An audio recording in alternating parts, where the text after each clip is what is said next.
Yes, good morning mga ka-agri. Welcome back to my channel again. Sa mga hindi pa nakapag-subscribe sa aking mga videos, please subscribe. Click the notification bell para sa updated kayo sa aking mga videos ni upload tungkol sa mga pa-farm. So, ngayon, dito ako sa umaga sa bahay. Nagdidilig ako ng aking mga pananim kasi hos lang yung tag-init. So, dito, nagdidilig ako ng tapos dito sa aking mga lettuce red sa aking mga tanim. Ayan po mga indoor plants ko. Nililigan ko po yung aking mga indoor plants.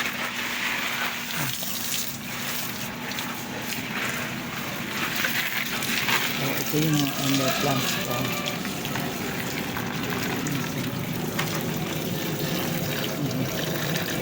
Marami po ako nito. Tapos ngayon magdidilig naman ako, magmimisting naman ako sa aking mga lettuce. So yung mga lettuce ko sa likod. Ayan, so sila imimisting ko sila mano-mano kasi wala pa akong automatic na misting. So dahil wala akong automatic, gagamitin ko muna itong aking manual na sprayer. So gagamit tayong sprayer ngayong umaga. Bubumbahin lang natin to para magkaroon ng hangin. Hindi ko siya nilalagay sa likod ko kasi di ako makasuot doon sa mga masisikip na lugar. So ganyan lang at i-spray ko sila para magkaroon ng basa, moist. Ito. Kailangan din sa lettuce na binabasa kasi sobrang init ng panahon. So again, bubumbahin ko siya para may hangin. Hindi siya pwedeng biglain kasi limitado lang yung hangin. So again, spray. Ito. Spray ko natin para basa sila. So ngayon naman pupunta ako sa akin manok lang kasi pupunta ako ng farm.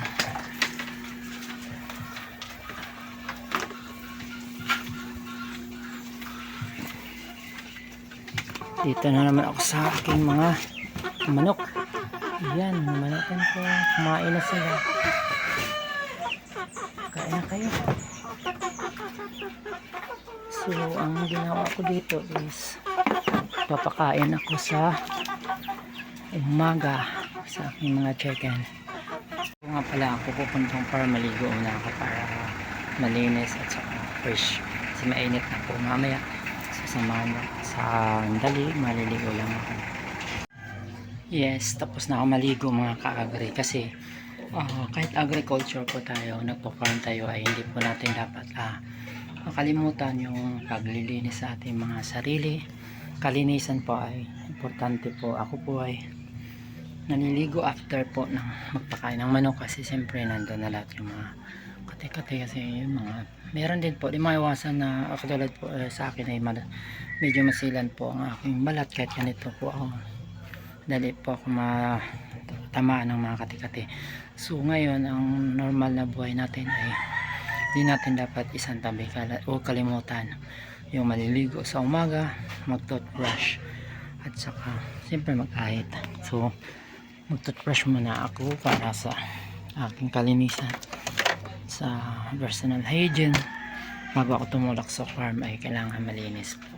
Ayan po, to be continued. Mag-toothbrush po muna ako para sa aking personal hygiene saka ahit-ahit din po. After nun dito, tutulak po tayo sa farm para mag-update po. So dahil may sakit po ang inyong lingkod ng kalikasan, ako po ay mag-update muna sa aking mga member na nagtatanim doon kasi ako po ang presidente ng Angono New Normal Farmers Association, ANFA. So dahil nga medyo nagkasakit ako, masakit na likod ko, hindi ko na kakayanin yung manual na pagdidilig. So di naman ako pwedeng gumamit ng water pump kasi kukunti na lang din tubig sa farm, sa lawa. So yung pinagkukunan namin ng tubig. So sa ngayon lumaylo muna ako. Sa bahay naman ako muna magtatanim kasi may tubig. So pero update pa rin ako dun sa farm. Everyday mayroon din akong dinidiligan doon, pero konti na lang. So ako po ay mag-toothbrush muna at saka mag-ahit at saka tabayan na niya na lang po yung karugtong. Yes, tapos na ako mag-toothbrush. Ahit-ahit naman. So dito mag-ahit ako.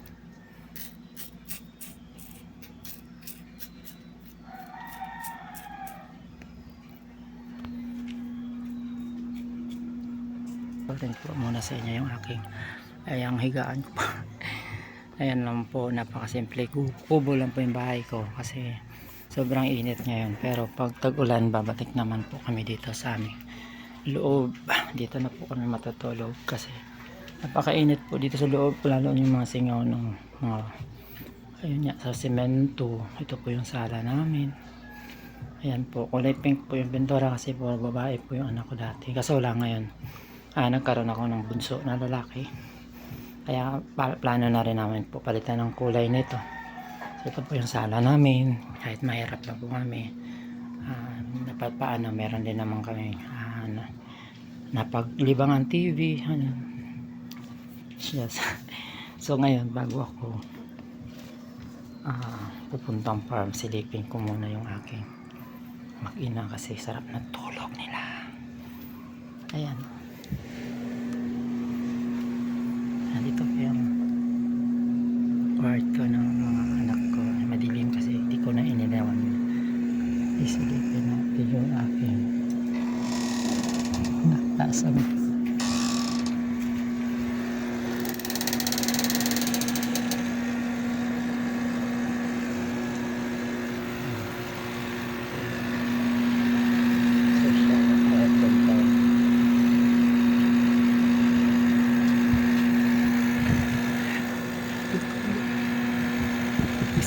Gising sa gabi yan, tulog sa araw.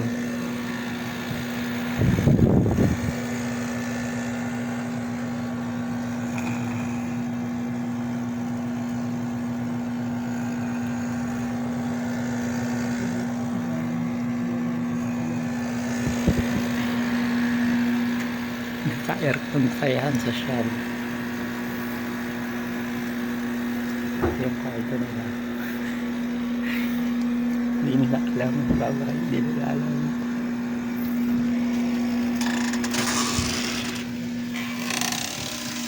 Sal, patay ka na ng ilaw.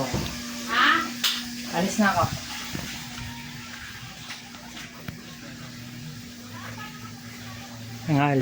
Tanghali na mga ka-agree, punta na ako sa farm.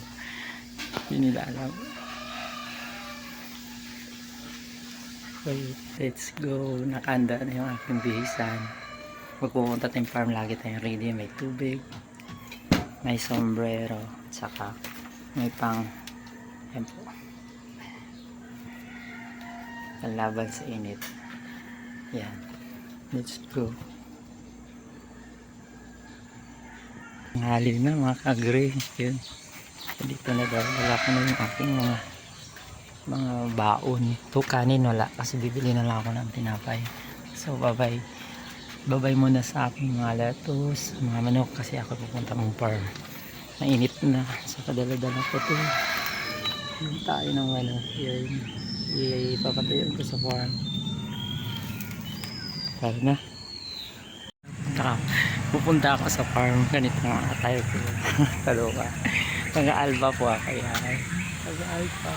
Saan yung gate? Kaya di mo baba sa alpha and omega, may arco po. Taga-alpha omega po ako. Yan po. Ang layo po ng aking lalakarin. Papunta po ako dito. Ang malayo.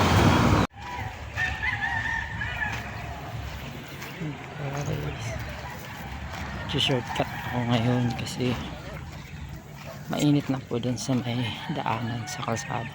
So dito muna ako mag-shortcut. Hi to my vlog, Ate Shilin. Hello po! Nagkita na naman ang mga dati kong kaalpa. sekretary po, si Ma'am Shilin Padrikila. Then, siyempre, pinangako ko sa inyo na pupunta akong farm ay wala naman akong taniman. I-update ko ang mga members. So, nandito. Bubukid naman po. Oo nga. Hi, kumusta? Kasi nagbablog na lang ako kasi wala Hi. akong taniman mamaya. Si nanay po, Teresita. Hello, vlog. Yan po. Ay, may mga tanim siya nandito. Ayan, napakasariwa ng mga gulay niya. Sige po, te. Silipin ko lang yung tanim mo, Nay. Silipin ko lang. Diyan po sa nanay nagtatanim. Dami po dyan, mga pichay sa loob. Ayan po. So, mamaya later magpasilip ako. So, nandito po ako sa farm na ng Anfa. Nandito po sila mga farmers. Busy po sila mga farmers. Yun ng malunggay para sa pagkain ng manok niya si Ate Shirley, ng aking sekretary. So, dito po sa farm ng Anfa, ang dami po mga gulay yan. Papaligyan na po tayo ng mga gulay.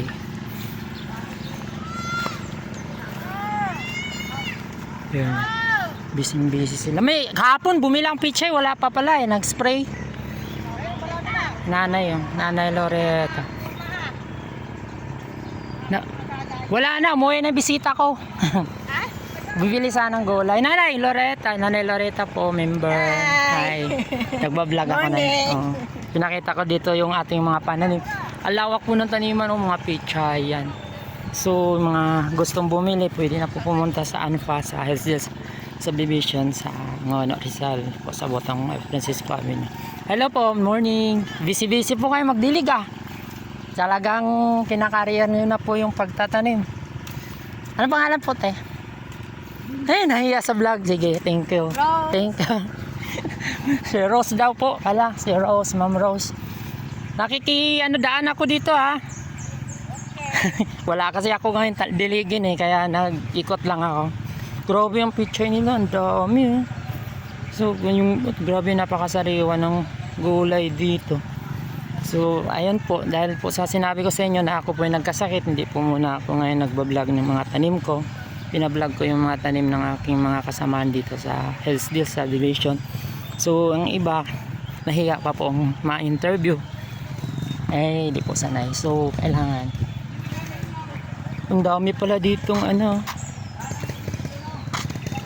Kaya John, ano ba tong mga sampalok mo daw? Libre? Libre ba tong bunga ng sampalok? Di, nakakuha na kahapon. Kumuha na kahapon si Remya. No, tatay, kumuha sampalok, dami bunga Libre lang po yan. Yan ang original. So ito po guys, medyo nagkaroon po ng pag-uusap sa mga member ng kanting problema, pero hindi ko na lang po muna i-vlog kasi masilan po usapin. So ito po yung dating sibuyasan ni tatay. Si Boss Mumbai, pero ngayon ay wala na harvest na. Ang natira na lang po yung mga spinach. So ganun po talaga pag may harvest na. Spinach na natitira. Malawak po yung taniman dito, kaso lang di na po siya abot ng tubig. Malayo na po sa lawa. Di ko po na iba-vlog yung lawa kasi may mga kausap akong member kanina, so di ko naman sila pwedeng hindi makausap. So hindi ko po ma-detalye sa inyo yung mga yan po, mga paano po namin ito pinapagalaw ang Anfa, yung saan kami kumukuha ng tubig. Hindi ko muna po na ipapakita kasi diretso ako dito. May mga konting problema na kailangan ko silang makausap, pero next time na lang po ako mag vlog kung paano po talaga gumalaw ang Anfa, paano po namin na papalaki yung aming mga pananim. So pawis na ako. Dito na ako ngayon sa aking maliit na trapal para sumilong at pahinga muna kasi pawis na pawis po ako. Nandito po pala yung aking mga baon.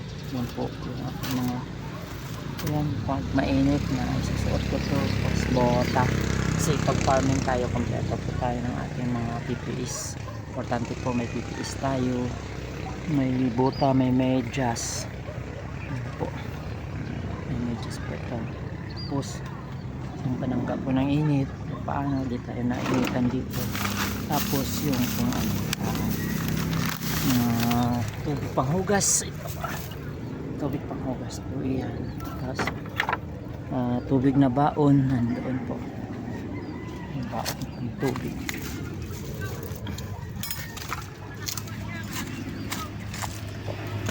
May baon akong tubig inumin. Tapos pagkain kasi ako po ay nagtrabaho sa isang pabrika ng biskwit sagana po ako sa pagkain ng biskwit yan po. Ito po yung aming biskwit ngayon. Nandito lang po to sa farm, hindi ko po to inuuwi kasi every time na nagugutom ako kukuha lang ako dito. At saka hindi po ako nagyayabang na dami po dito mga bata na nag-practice ng marathon, tumatakbo po sila tapos nakiusap sa akin ng tubig kasi nauhaw, so binigyan ko sila ng pambiling tubig kasi wala naman akong tubig inumin dito. Tapos binigyan ko sila ng biskwit, so dahil nga ito count to binibigay ng aming pabrika sa MY Sun. So dahil nga po nagtrabaho ko sa MY Sun, babanggit ko na lang din po na MY Sun product po ito, bagong product po na MY Sun, yung Coco Marie po ito. So yun po, lagi ako may baon, hindi na po ako bumibili pero may dala akong pera. So bye, thank you very much sa mga nagpapalo ng aking videos. Oh Marge, ano, kayon ka lang? Hindi, galing ako sa simbahan, nawawala ko sa iso ko. Kasi tinanggal ko dito, kakain. Dito mo hanapin. Magkakain ako kahapon ng sitamas, tinanggal ko kaya masakit. So thank you very much sa mga nag-follow at na-subscribe. Magpahinga muna ako kasi magdidilig na, tuyo na sila. So ganito po ang buhay ng vlogger na si Agri Kalikasan, na i-share ko sa inyo yung aking mga ginagawa, kahit paano may mga konting katutunan. Pag praise the Lord daw, nakita yung kanyang pustiso yung kasama ko mga farmers po dito. So thank you very much sa mga nagsubaybay sa akin. Thank you very much. Bye bye, napakahaba na ng video ko. Bye bye, we love you. Tuloy-tuloy lang tayo.